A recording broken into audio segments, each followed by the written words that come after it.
उनसे नहला दे, लेकिन मैं इनके सामने सर निगू नहीं हूँगा। ये दौलत में नहाते रहें, कानून का खजाना रखते रहें।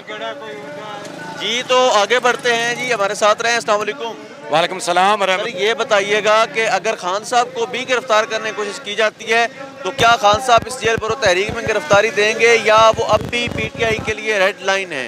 मैं सबसे पहले ये अर्ज करना चाहता हूँ कि जो है ना जनाब अली इमरान खान साहब पाकिस्तान की नहीं आलम इस्लाम की क़यादत है, और इमरान खान साहब ने ही हमें कुरान अल्लाह और रसूल के बाद इमरान खान वो वाहिद लीडर है जिसने हमें कहा कि अमल बिल मारूफ नही अनिल मुनकर के बुराई के खिलाफ जो ये बुराई जो हम पे मुसल्लत है 75 साल से, और इनके सहूलतकार जो इनको सहूलतें फराहम करते रहे हैं, मैं उनसे भी अपील करूंगा कि खुदारा हुसैनी किरदार अपनाइए। और मैं ये बताना चाहता हूँ कि कहानी सबको बताना चाहती है मगर इसके सब किरदार छुपे हैं। सबब लुटने का खलकत पूछती है मगर बस्ती के पहरेदार